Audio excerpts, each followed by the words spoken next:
하나님의 말씀은 신약 성경 284면에 고린도전서 15장 40절에서 44절까지입니다.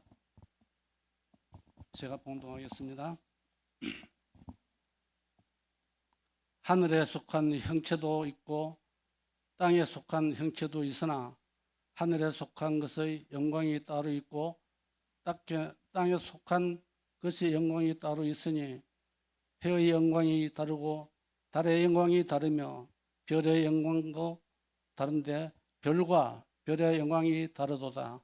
죽은 자의 부활도 그와 같으니 썩을 것으로 심고 썩지 아니할 것으로 다시 살아나며 욕된 것으로 심고 영광스러운 것으로 다시 살아나며 약한 것으로 심고 강한 것으로 다시 살아나며 육의 몸으로 심고 신령한 몸으로 다시 살아나느니 육의 몸이 있은즉 또 영의 몸도 있느니라.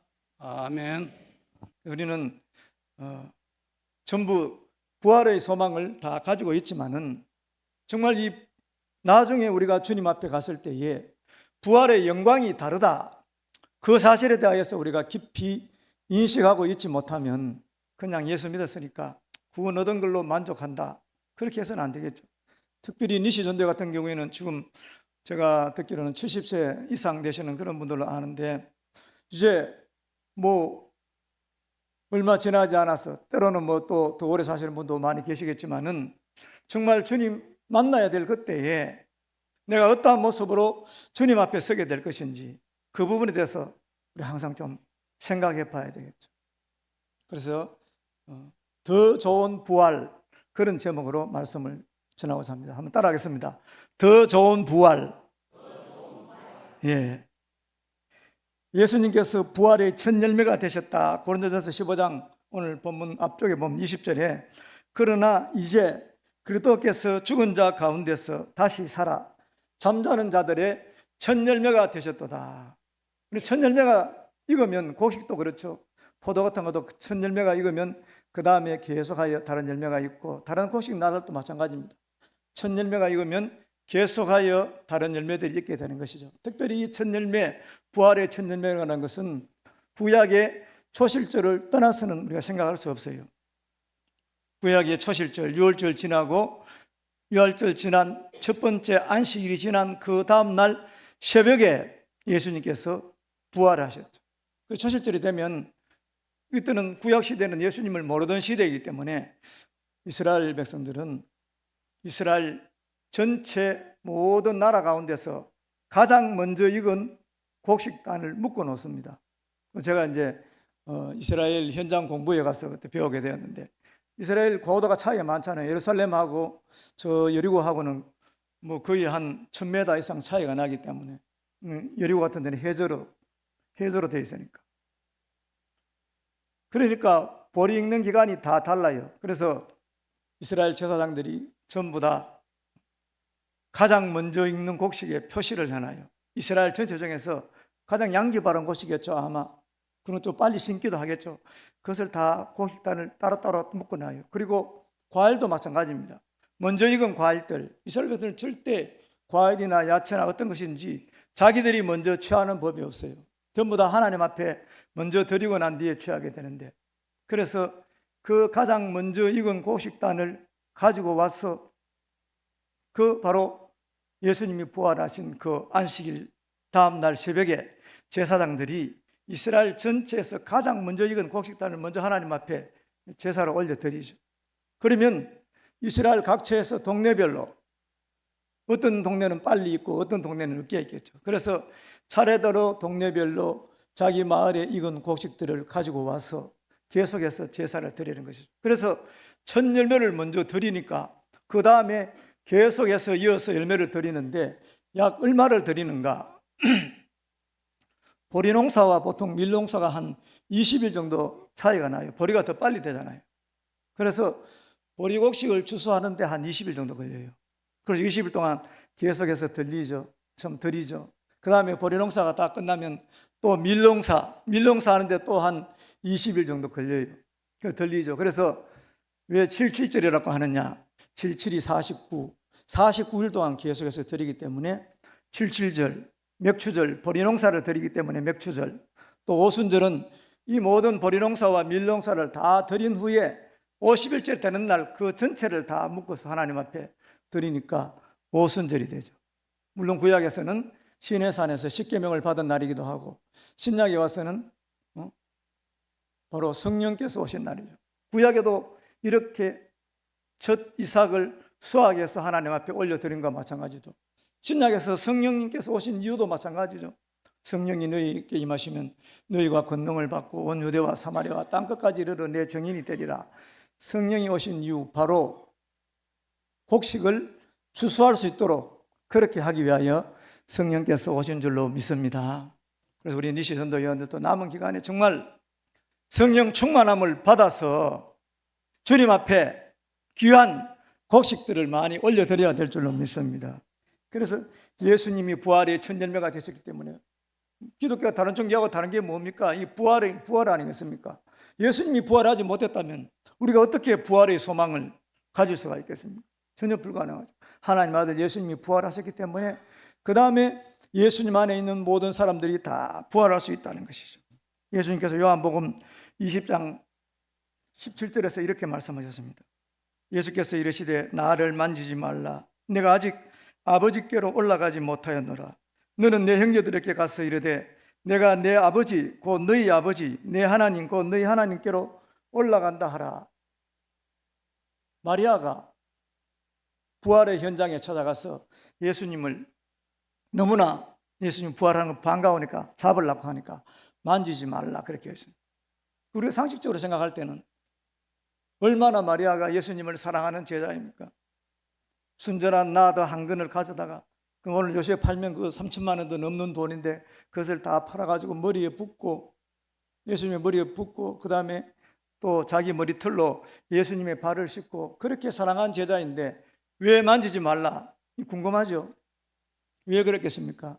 바로 예수님은 초실절, 첫 열매이기 때문에 자기가 하나님 앞에 올라가서 하나님 앞에 먼저 부활하신 것을 보고하고 그 다음에 사람들에게 보여야 되기 때문에 그래서 만지지 말라고 하신 거예요. 그래서 아직 아버지께로 올라가지 못한 7대 절기 중에서 초실절을 지키겠다는 것이죠. 그리고 구약의 7대 절기나 5대 제사나 뭐 전부 다 구약 성경도 사실은 전부 다 예수님께서 오셔서 하실 그 일들을 미리 보여주고 있는 그런 내용이죠. 그러면 이제 우리는 언제 부활하는가? 예수님이 재림하여 오실 때에 몸의 부활이 일어나죠. 데살로니가전서 4장 13절 11절인데 다 읽지는 못하고 16절부터 보면 주께서 호령과 천사장의 소리와 하나님의 나팔로 친히 하늘로 쫓아 강림하시리니 그리스도 안에서 죽은 자들이 먼저 일어나고 그 후에 우리 살아남은 자도 저희와 함께 구름 속으로 끌어올려 공중에서 주를 영접하게 하시리니 그래야 우리가 항상 주와 함께 있으리라.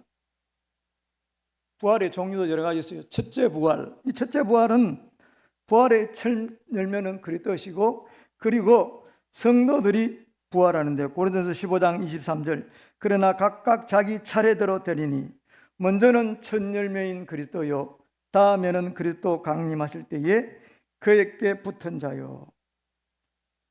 이것도 두 가지가 있어요. 예수님을 믿고 이미 소천하여 하늘나라에 가 있는 성도들이 그것을 성경에는 죽은 자들을 보고 잔다. 왜냐하면 부활의 소망이 있기 때문에 자는 것이죠. 그래서 하나님께서는 성도의 죽음을 귀하게 본다. 시편에 그렇게 말씀하고 있는데 자고 있는 성도들이 먼저 깨어서 부활한다는 것이죠. 그리고 살아남아 있는 자는 예수님이 오실 때에 혼련하게 예수님의 부활체와 똑같은 모양으로 그렇게 변화되게 된다는 것을 말씀하고 있어요. 산채로 몸이 변화하여서 그렇게 변화하는 부활체로 되는 것이죠. 이 두 번째 부활, 이것은 심판의 부활인데 예수님을 믿지 않는 사람들은 천년왕국이 끝난 다음에 부활하게 되는데 영원한 지옥으로 심판하기 위하여 부활한다. 그 나머지는 천년이 차기까지는 살지 못한다. 계시록 20장 5절에 그래 되어 있어요. 나머지 즉 앞에 부활한 사람들 외에 나머지는 천년 동안 부활하지 못하고 있다가 천년왕국이 끝난 이후에 심판을 받기 위하여 부활하는데 이런 사람들은 차라리 부활하지 않는 것보다 더 못하다. 참 나지 않는 것보다 더 못하다. 예수님께서 가룟 유다를 통하여 그렇게 말씀하셨죠. 너는 차라리 세상에 나지 않는 것보다 못하다. 우리가 진짜 예수님을 확실하게 믿지 않으면, 또 우리 자신이 정말 분명하게 확실한 부활의 소망이 없다면 정말 안 되는 거예요. 나지 않는 것보다 더 못하다. 성경에 그렇게 말씀하고 있죠. 요한복음 6장 40절에 보면 정말 하나님의 뜻은 이것이니, 하나님의 뜻이 가장 분명하게 나타내는, 물론 하나님의 뜻은 다른 것이도 많아요. 항상 기뻐하고 쉬지 말고 기도하고 범사에 감사하는, 이것도 그래도 예수 안에서 하나님 뜻이라고 말했는데, 그러나 가장 분명하게 나타내는 것이 저는 요한복음 6장 40절이라고 생각합니다. 하나님 아버지의 뜻은 아들을 보고 믿는 자마다 영생을 얻는 이것이니 마지막 날에 내가 그를 다시 살리리라. 아멘. 네, 믿습니까? 여러분 다 믿고 계시죠? 그래서 예수님을 잘 보고 믿어야 되는데, 예수님이 무엇을 봐야 되느냐? 예수님의 탄생을 잘 봐야 된다는 것이죠. 예수님의 탄생이 일반 사람과 같은 탄생 같으면 잘 보라고 할 필요가 없는 것이죠. 그럼 예수님은 어떻게 탄생하셨습니까? 동정녀, 처녀 마리아의 몸에서 성령으로 탄생하신 줄로 믿습니다. 이 사실이 굉장히 중요해요. 근데 그것을 크리스마스 때나 한 번씩 그냥 성령으로 탄생하셨다 생각하는데, 이것은 엄청나게 중요해요. 하나님의 아들이 사람의 몸을 입고 이 땅에 오셨다. 이것이 그래서 성경에는 너희가 강보에 사이에 누워 있는 아기를 보리니 이것이 너희에게 표적이라 그렇게 말씀하고 있습니다.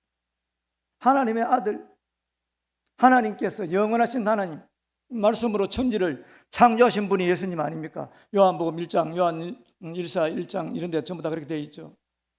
요한복음 11장 5절에도 아버지여 내가 창세전에 가졌던 영화로서 그렇게 기도하고 있잖아요.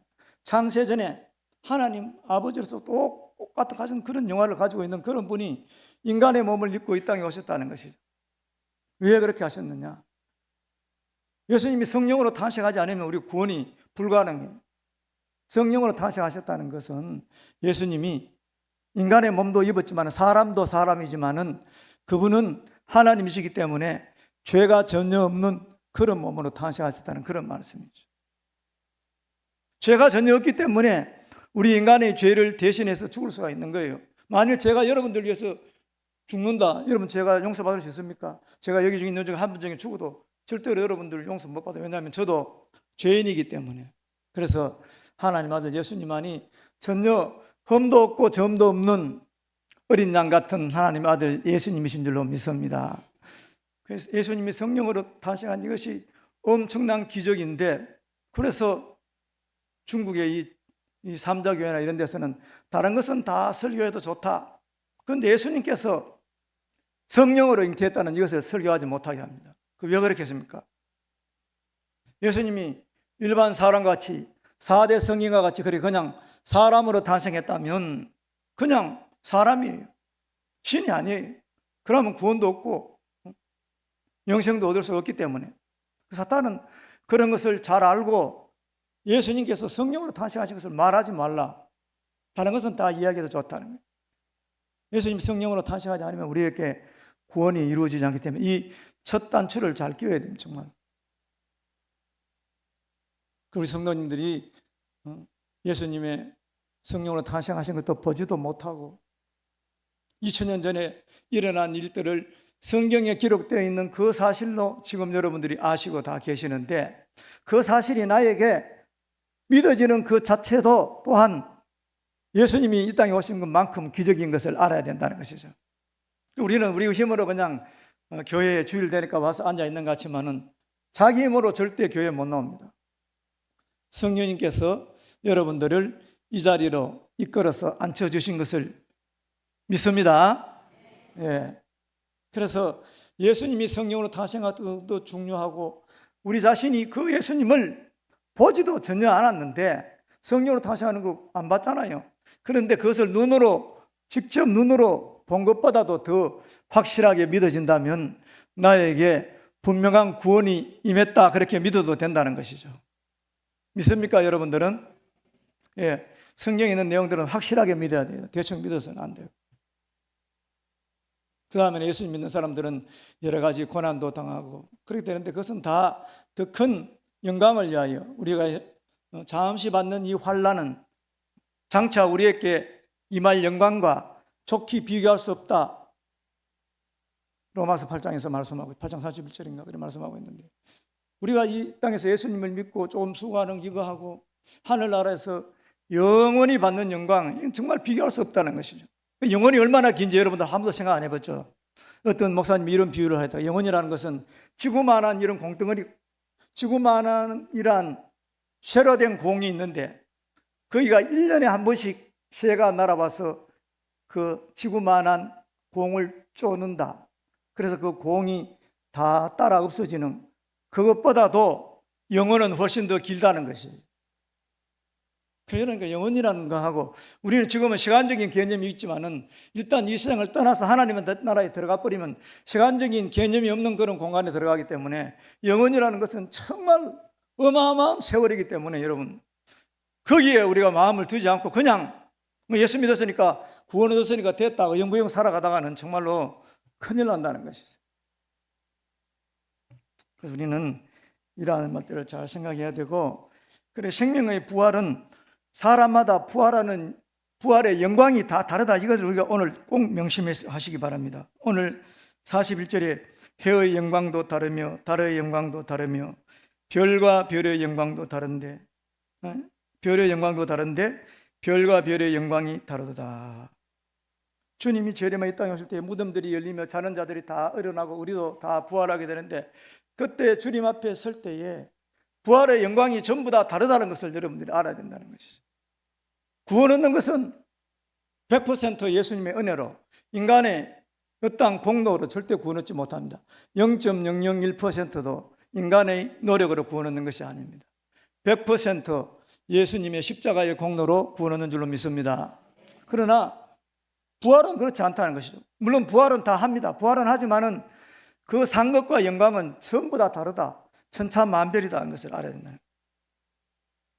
히브리 11장 35절에 구체적으로 말씀하고 있습니다. 여자들은 자기의 죽은 자를 부활로 받기도 하며, 또 어떤 이들은 더 좋은 부활을 얻고자 하여 악행을 받되 구차히 면하지 아니하였으며. 더 좋은 부활이 분명히 나오고 있죠, 성경에. 초대교회 성도들은 다 순교하는 것을 기뻐했습니다. 그래서 우리 영화에도 많이 봤잖아요. 쿠아바디스나 이런 데 보면 사자우리에서 나오는 사자가 어르렁거릴 때에 실제로 그 현장에 있다고 생각해 보십시오. 다니엘 같은 경우에 사자굴에 던져지는데,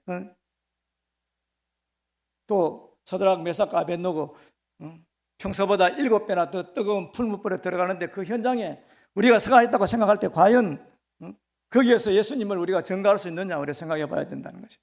초대교회 성도들은 기꺼이 거기를 갔다는 것을 말씀하고 있습니다. 그래서 심지어 초대교회 성도들은 서로 빨리 순교하기 위해서 경쟁할 정도로, 왜냐하면 그때는 이 부활의 영광을 너무나 사모했기 때문에 그렇다고 그런 이야기가 됐는데, 그래서 부활의 종류는 우리가 다르다는 것을 알아야 된다는 것이죠. 다니엘서 12장 1절 3절에도 분명히 나오고 있습니다. 그때 내 민족을 호위하는 대군 미가엘이 일어날 것이요 또 환란이 있으리니 이는 개국 이래로 그때까지 없던 환란일 것이며, 그때 내 백성 중 무릇 책에 기록된 모든 자가 구원을 얻을 것이라. 탕의 티끌 가운데서 자는 자 중에 많이 깨어 영생 있는 자도 있겠고, 그때 내 백성 중 무릇 책에 기록된 자는 구원 얻는다. 이것은 생명책에 그 이름이 기록되어 있는 사람들은 다 구원을 얻는다는 것을 말씀합니다. 그래서 예수님도 귀신이 쫓아나간 것을 여러분들이 기뻐하지 말고 너희 이름이 하늘나라에 기록된 것으로 기뻐하라, 그렇게 말씀하셨죠. 정말 우리의 이름이 생명책에 기록되어 있는 이것이 가장 큰 축복인 줄로 믿습니다. 그리고 탕의 티끌 가운데서 자는 자 중에, 자는 자, 아까 말씀드린 대로 주님 안에서 죽은 자들을 말하고 있습니다. 많이 깨어 영생을 얻는 자도 있겠고, 그 다음에 수욕을 받아서 무궁히 부끄러움을 받을 자도 있다. 영생 얻는 자도 있는 반면에 정말 지옥에 들어가는 그런 불쌍한 사람들이 있고, 그 다음에 부끄러움을 얻는 자도 있다.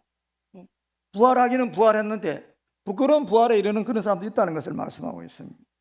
그래서 지혜 있는 자는 궁창의 빛과 같이 빛날 것이요 많은 사람들을 어른대로 돌아가게 한 자는 하늘의 별과 같이 영원토록 비치리라. 지혜 있는 자, 지혜가 무엇입니까?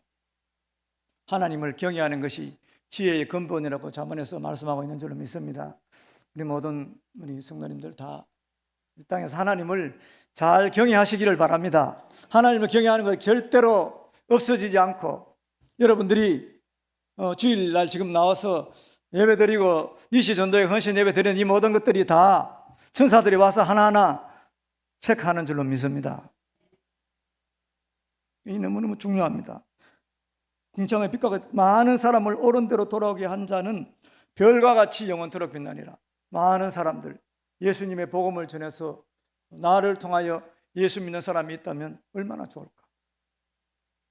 저도 얼마 전에 차를 타고 가는데 어떤 분이 나타나가지고, 목사님 반갑습니다. 보니까 우리 동일교회, 저는 이제 신앙생활 할 때 젊었을 때는 동일교회 고신척에 있었습니다.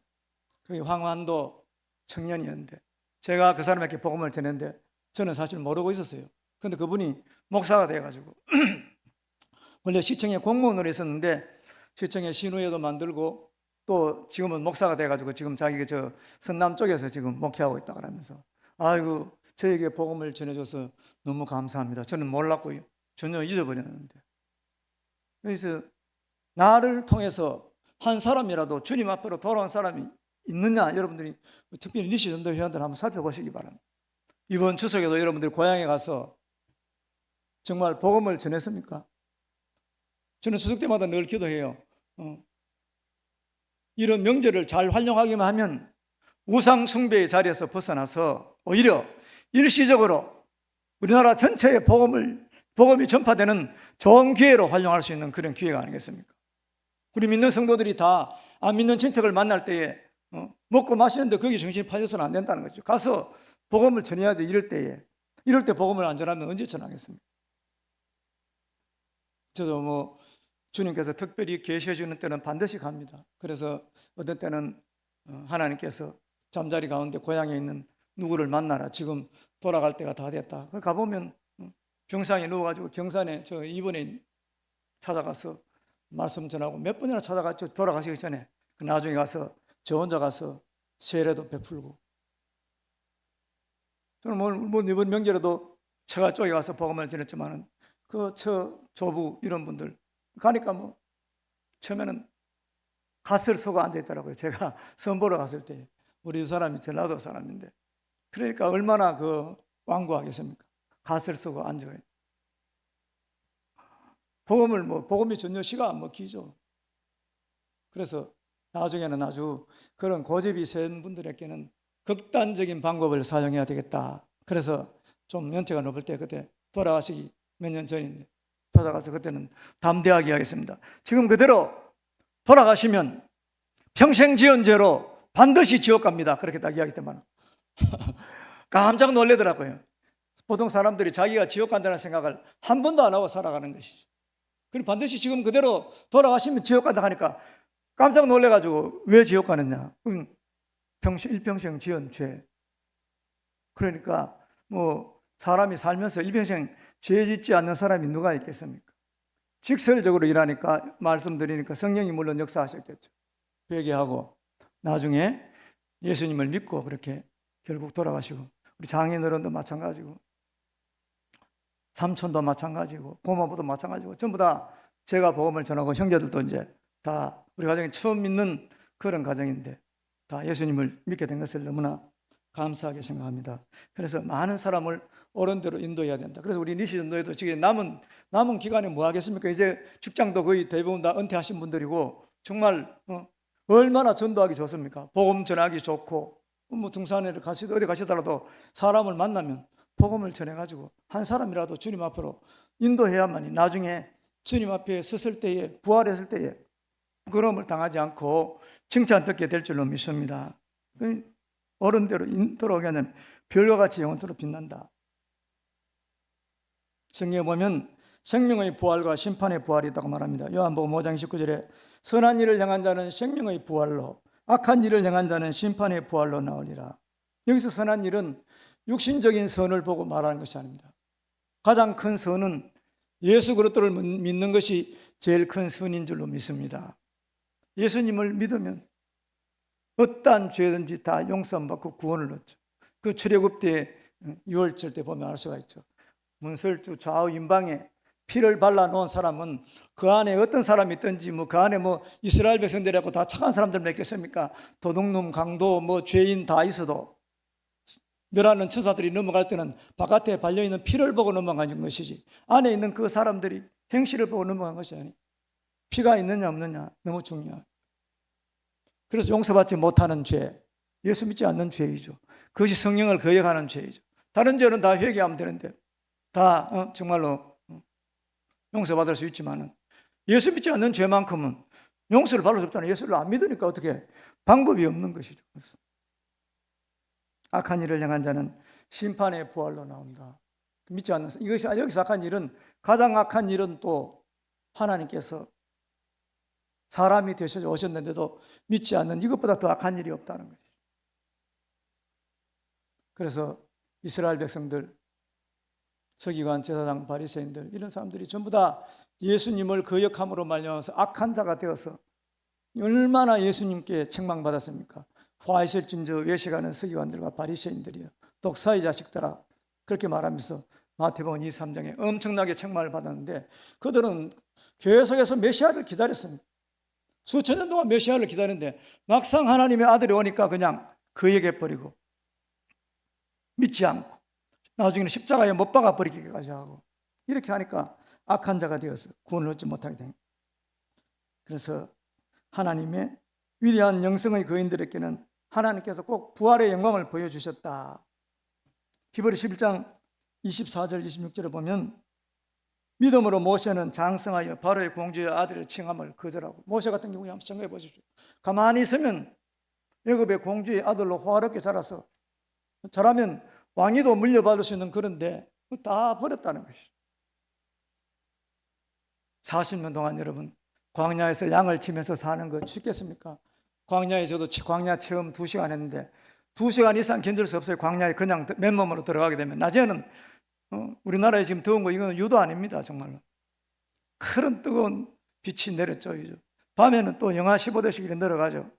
하나님께서 그런 기둥과 불기둥이 아니면 어떻게 이스라엘 백성들이 광야 땅을 건너갈 수 있겠습니까? 모세는 모든 그 영광을 다 버려버리고 그 뒤에 보면 도리어 하나님의 백성과 함께 고난받기를 잠시 죄악의 낙을 누리는 것보다 더 좋아하고 하나님 백성하고 차라리 고난받는 것이 그 애굽 왕궁에서 화려하게 사는 것보다 더 낫다는 것이. 또 26절에 그리스도를 위하여 받는 능력을 애굽의 모든 보호보다 더 큰 재물로 여겼으니 이는 상 주심을 바라봅니다. 하나님 주시는 상 때문에 예수님 위해서 받는 고난을 애굽에 받는 그 모든 영광보다도 훨씬 더 귀하게 생각했다는 것이죠. 우리 니시전도의 모든 회원들도 반드시 이것을 본받아야 될 줄로 믿습니다. 바울도 우리가 잘 아는 대로 부르심의 상을 위하여 쫓아갔다 말씀하고 있습니다. 내가 이미 얻었다 함도 아니요 온전히 이루었다 함도 아니라 오직 내가 그리스도 예수께 잡힌 바 된 것을 잡으려고 쫓아가느라. 그러면서 표대를 향하여 그리스도 예수 안에서 하나님이 위에서 부르신 부름의 상을 위하여 쫓아간다. 빌립보 3장 14절에 반드시 부름의 상이 있는 줄로 믿습니다. 그 상이 무엇인 줄도 분명히 말씀하고 있습니다. 바울이 본 상이 무엇일까? 빌립보 3장 10절 11절에 나옵니다. 내가 그리스도와 그 부활의 권능과 그 고난의 참여함을 알려하여 그의 죽으심을 본받아 어찌하든지 죽은 자 가운데서 부활에 이르는 부활의 권능을 사도 바울은 너무나 잘 안다는 것이죠. 왜냐하면 삼층천에 직접 올라갔잖아요. 삼층천에 올라가서 부활의 그 권능을 다 보게 되니까 사도 바울은 자기 목숨을 정말로 초계같이 여기지 않습니까? 고린도후서 11장에 보면 그 내용들이 나오죠. 유대인들이 40에 하나 감한 매를 5번 맞았습니다. 40대 치면 죽을 수가 있기 때문에 39대만 때리는, 3번 태당으로 맞고 1번 돌로 맞고 3번 파선하고 일주일을 깊은 바다에 지내고 뭐 강도 뭐 시내 광야 애쓰고 자지 못하고 줄이고 목마르고 헐벗고 말로 다 할 수 없는 고생을 하고 다 자기가 가지고 있는 베냐민 지파 또 가브리엘 문화에서 배운 그 학문들, 사내들인 공에 가지고 있는 그런 지위들, 이런 것을 다 배설물과 같이 여겼다. 왜 그런가? 예수 그리스도 안에서 얻을 그 상하고 이 땅에서 자기가 받을 영광하고 이거는 좋게 비교가 안 되기 때문에 주님을 위해서 그런 고난을 당한 줄로 믿습니다. 그래서 인간의 최후 성공과 실패는 어디에서 판가름이 나는가?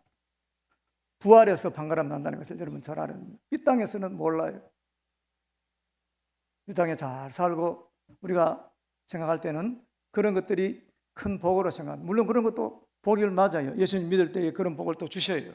그러나 인생 최후의 성부는 부활에서 나게 된다. 그 부활에서 어떠한 부활로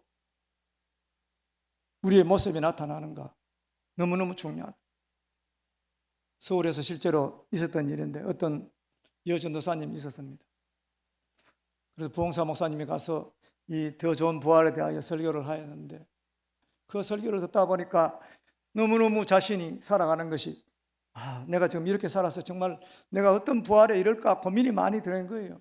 그래서 막 3개월 동안 막 눈물을 흘리면서 기도하면서 하나님 아버지, 내 지금 이대로 죽으면 어떤 부활의 모습을 태어나게 될까요? 막 기도하니까 하나님께서 환상 중에, 물론 이건 환상 중에 보여주는 것이 보여주는데 너무너무 흉측한 그런 모습으로 어떤 여자가 있는데 자세히 보니까 자기들이라는 거예요. 자기 그 전도사, 여전도사라는 거예요.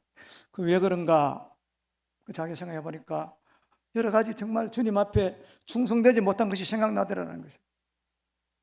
전도사님들의 주요 임무가 신방 아닙니까? 신방하면서 여러 가지 일지를 적고 이런 거 할 때에 원래는 신방을 가서 적어야 되는데 힘드니까 신방 안 가고 전화로 해서 대충 이래 했습니다. 이래라고 그냥 갔다 온 것처럼 해가지고 또 비용도 마찬가지로 청구한 일도 있고 이런 것 때문에 깊이 회개했다는 것이에요. 이렇게 해서는 제대로 된 부활의 영광에 못 들어가겠구나 생각하고 깊이 회개하고 또 3개월 지났는데 그 다음에 하나님께서 또 환상 중에 보여주셨는데 이제는 현재 자기가 있는 모습 그대로 보여주는, 현재 자기가 전도하고 있는 그런 어느 정도 괜찮은 모습. 그래서 또 1년 동안 계속 회개하고 기도하고 그러면서 정말 열심히 충성하고 하나님 일을 하면서 그 다음에 보여주시는데 이제는 깨끗한 세마포를 입은 신부의 모습으로, 단장된 신부의 모습으로 보여주더라는. 그래서 너무너무 감사하다. 그 봉사님께 전화해요. 이게 실제적으로 있었던 일이에요. 이렇게 부활의 영광을 알게 해주셔서 감사하다. 그렇지 않았더라면 그냥 예수님 믿고 직분받은 대로 그냥 대충 충성하다가 살 것인데 이제는 진심으로 주님을 사랑하면서 살아가게 되니 너무나 감사하다. 그렇게 말합니다. 부활의 영광을 크게 하려면 어떻게 해야 되느냐? 정말 좀 몇 시까지 하면 됩니까? 조금만 더 하도록 하겠습니다. 우리 부활을 하기 위해서는 우리가 정말 이 땅에 있을 때에는 여기 보면 전부 다 여러 가지 내용들이 많은데 그중에 중요한 것이 심고 이렇게 나와요. 육의 몸으로 심고 신령한 몸으로 다시 살고 썩을 것으로 심고 썩지 않을 것. 우리 이 썩을 몸이죠. 이것을 가지고 우리 몸을, 너희 몸을 하나님이 기뻐하시는 거룩한 산 제사로 드리라. 우리 지체를 의의 무기로 하나님께 드리라. 불의의 무기로 드리면 안 된다는 것이죠.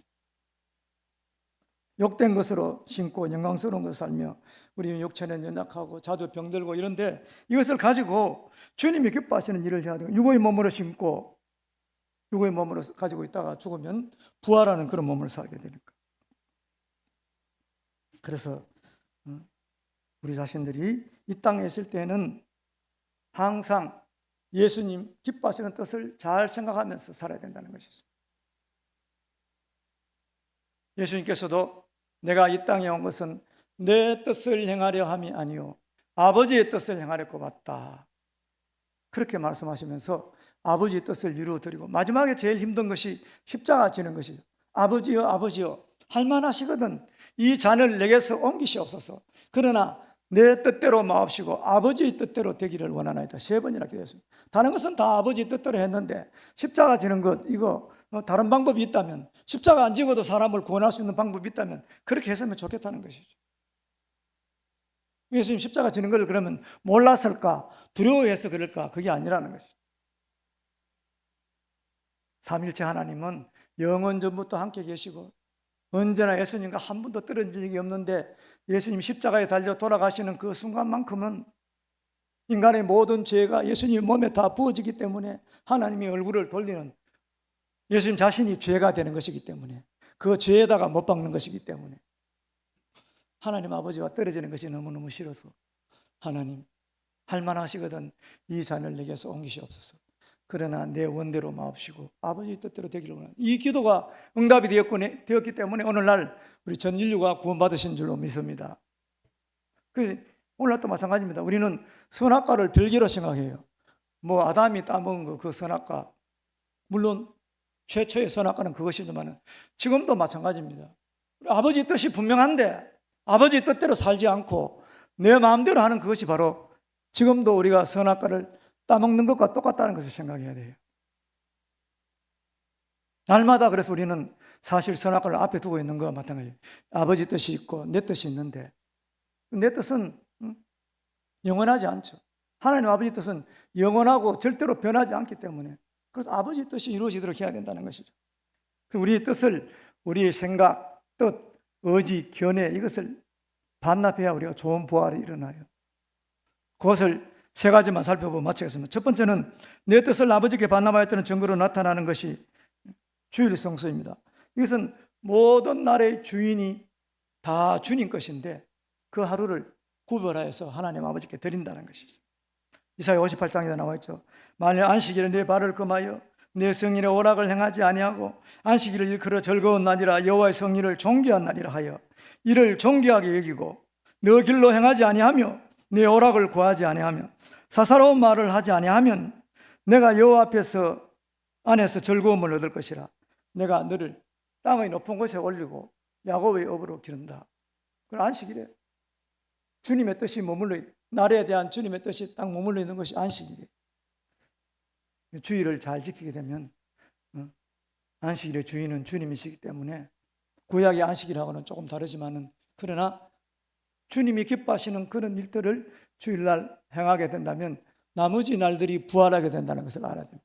월요일도 부활, 월화, 수목금토 나머지 날들이 전부 다 부활하게 되어서 잘 되고 하는 일들이 잘 되고 사고도 안 일어나고 안식일 범하다가 뭐 큰 어려움 당한 사람들은 뭐 수도 없죠. 다 말씀드리기는 어렵고 여러분들이 잘 아는 서영교회 그분은 나중에 잘 되었기 때문에 제가 말씀 정규만 장로님 낚시를 너무 좋아해가지고 한 달 중에 2번은 낚시 가고 2번은 예배 드리고 그렇게 하는 젊을 때 아주 젊을 때 그래가 목사님 그때 연세 높으신 원로 목사님인데 대단하게 그분도 성경이 간분이라 가지고 주일날 예배 시간에 일어서 정규만 일어서 요즘 같은 그래 잘 못하죠. 옛날 어른들은 참 목사님들도 이렇게 위험이 있었어요. 너 주일날 왜 낚시 가나? 절대 앞으로 낚시 가지 마. 그러니까 화를 버럭 내면서 성경을 던져버리고 에이 이런 놈은 교회 아니면 내가 교회 못 다니나 그렇게 하면서 나가버렸어요. 그리고 그날 낚시를 갔는데 낚시가 더 잘 되는 거라 고기가 많이 잡혀요.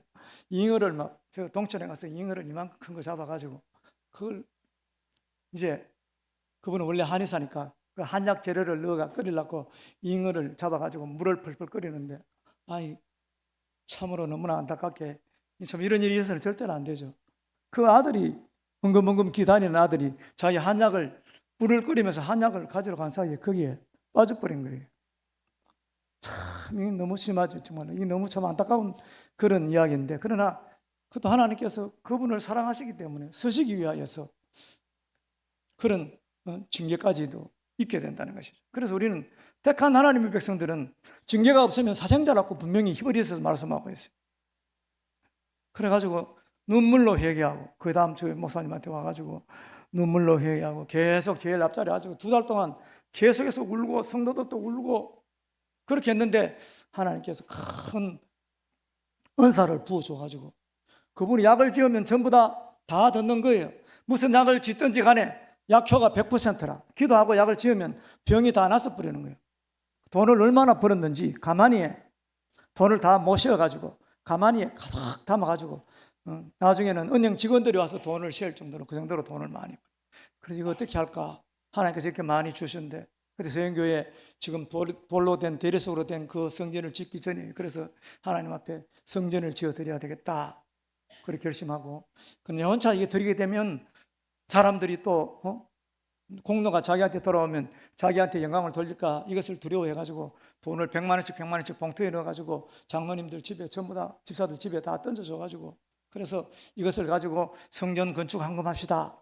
자기 돈은 못 내더라도 이 정규만 장로님이 주니까 그것을 가지고 헌금을 해가지고 전라도에 가서 제일 좋은 돌을 전부 다 전라도에서 가져온 돌입니다. 수행교회 지은 돌이 그것을 가져와가지고 저렇게 아름다운 성전을 짓고 훌륭하게 정말 살아가시는데 나중에는 사람들이 너무 많아가지고 약이 감당이 안 되니까 짚을 쓸었다는 짚을 쓸고 넣어가지고 기도하고 딸에 모으면 나을 정도로 이제 그만큼 신유의 은사가 임하니까 그렇게 되는 것이죠. 우리는 주의를 가볍게 여기면 안 됩니다. 하늘나라에 갔다 온 사람들 이야기 들어보면 하늘나라 올라가는 사닥다리가 있는데 어느 지역에 보니까 빠져 있었다. 왜 빠졌는가 보니까 그날 주일날 빠진 날이 자꾸 그게 여러 번 빠지게 되면 하늘나라 올라가기 어렵겠죠. 여러분 주일날 여러분 성수하시고 특별한 일이 있으면 뭐 당연히 다른 지역에 가서라도 거기서라도 드려야 돼요. 그 다음에 11조 이거는 뭐 여러분들 다 잘 하실 줄 믿습니다. 물질에 대한 하나님의 주권이 머무는 것이 그래서 모든 물질의 주인은 전부 다 하나님이시다 이것을 말씀하는 거예요. 전부 다 세상의 모든 재화와 용력은 다 하나님의 것인데 그 중에 일부를 하나님께 드림으로 이 모든 주인이 하나님 거라는 것을 인정하는 것이에요. 그래서 우리 성도들도 뭐 11조 안 한다고 구원 못 얻고 그런 건 아니에요. 그러나 정말 믿음을 넣고 하나님의 복을 받기를 원하고 모든 재난에서 구원함을 받기를 원한다면 우리 꼭 11조를 하는 그런 신앙까지 성장하는 우리 성도님들 다 되시기를 바랍니다. 아직까지 못 들으신 분들도 많이 있겠죠. 그러나 반드시 그런 줄 알고 우리는 예수님께서 말씀하십니다. 너희 보물을 하늘에 쌓아두라. 없어지는 게 아닙니다. 그 보물을 가지고 여러분들이 천국에 집을 지을지 누가 알겠습니까? 예수님께서도 이 땅에 계실 때 연복의 옆에 서가지고 계시면서 가장 적은 예물을 드리는 사람, 2렙돈 드리는 여자, 이 과부가 제일 많이 넣었다. 다른 사람들은 풍족한 가운데 넣었는데 이 과부는 가난한 가운데 자기 전 재산을 다 넣었기 때문에 제일 많이 했다는 것이죠. 이 헌금은 액수를 보고 말하는 것이 아니라 자기가 가지고 있는 비례를 말하는 것이죠. 그래서 주님께서 내게 재물 얻는 능도 주고 건강도 주시고 직당도 주시고 이런 것이 다 주님의 은혜이기 때문에 우리는 정말 11조 할 수 있는 그런 신앙까지 들어가야 된다. 마지막으로 한 가지 더 말씀드린다면 그 다음에 이 세상에서는 정말 주의 종의 그러한 말씀에 잘 순종해야 된다는 것을 말씀하고 있습니다. 그것은 왜 그런가? 요한계시록에 나오죠. 하나님께서 7별을 붙잡고 7금 촛대 사이를 다니신다. 7별은 비밀이라고 그랬죠. 7별은 7교회의 사자요 7 촛대는 7교회니라. 하나님께서 이 땅에서는 주의 종을 붙잡고 사용하시기 때문에 그래서 우리는 주의 종의 이 모든 말씀들을 잘 듣는 거 너무나 중요하다는 것을 말씀하고 있습니다. 그렇게 할 때에 다른 모든 것들이 나의 명령에 따르게 된다는 것을 말씀하고 있습니다. 그래서 인간의 마음, 히브리서에 보면 인간의 마음 이것이 땅으로 비유해서 말하고 있습니다. 땅이 그 위에 자주 내리는 비를 흡수하여 밭가는 자들의 쓰기에 합당한 채소를 내면 하나님께 복을 받고 만일 가시와 엉겅퀴를 내면 버림을 당하고 저주함에 가까워 그 마지막은 불사람이 되니라. 우리 마음의 밭이 좋게 만들어가지고 하나님의 모든 말씀들을 아멘으로 우리가 받아들여야 된다는 것을 말씀하고 있어요. 그 말씀을 그대로 받아서 채소를 내고 좋은 열매를 내면 이것은 하나님 보시기에 너무나 아름다운 것이다. 그러나 이 말씀을 아멘으로 받지 않고 비판하고 자기 마음대로 생각하고 그렇게 해서 엉겅퀴를 내면 마지막에 불사람이 된다. 히브리 10장 17절에 보면 너희를 인도하는 자들에게 순종하고 복종하라. 저희는 너희 영혼을 위하여 경성하기를 자기가 회개할 자인 것 같이 하느니라. 저희가 하여금 즐거움으로 이것을 하게 하고 근심으로 하게 말라. 그렇지 않으면 너희에게 유익이 없다. 주의 종들이 목회를 할 때에 정말 다 버리고 가지 않습니까? 대부분 목회자들은 전부 다 하나님으로부터 직접 부르심을 받은 사람들. 저도 일찍부터 하나님이 불렀는데 고민을 많이 했어요. 왜냐하면 워낙 말 재주가 없고 또 대중 앞에 서는 것을 저는 너무너무 싫어합니다, 사실.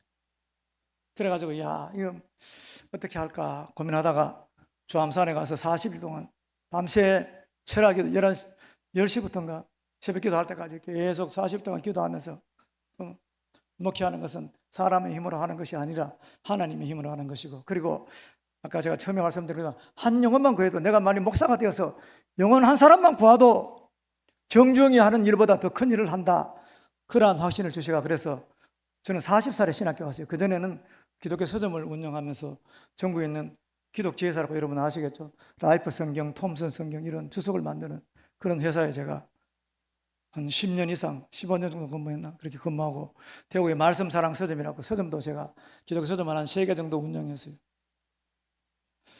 그리고 평신도 때 보면, 저것도 평신도 생활을 저는 40살까지 했기 때문에 평신도 때 여러분 조금만 노력하면, 조금만 정말 제대로 주일 성수하고 교회 충성하고 그러면 하나님께서 복을 막 쏟아부어 주시더라고요. 제가 사실 시골에서 나올 때에 고추 순봉어리인가 그거 팔아가지고 아무것도 돈도 안 가져오고 그거 가지고 월세 얻어가지고 그렇게 생활해가지고 나중에는 서점도 세게 하면서 또 기독교에서 회사도 다니고, 제가 신학교 하기 전에 거의 지금부터 한 20, 30년 전이죠. 그때 한 달에 헌금을 한 100만 원 정도는 했습니다. 그럼 지금 뭐 많이 버는 분들에 비해서는 아무것도 아니지만은, 그러나 20년 전에 돈의 가치하고 지금 돈의 가치하고는 완전히 다르죠. 여러분들이 정말 제대로 신앙생활을 하면 여러분들이 그토록 원하는 복, 그것을 하나님께서 주신다는 것을 말씀하고 있습니다. 땅에서도 그래서 부활의 역사가 일어난다는 것이죠. 여러분들이 10% 자기를 죽음에 넘기면 10% 부활, 50% 여러분 자신을 죽음에 넘기면 50% 부활. 땅에서도 하나님께서 얼마나 복을 주는지 몰라요. 그리고 이 농공교회 같은 경우에는 큰 장점이 있어요.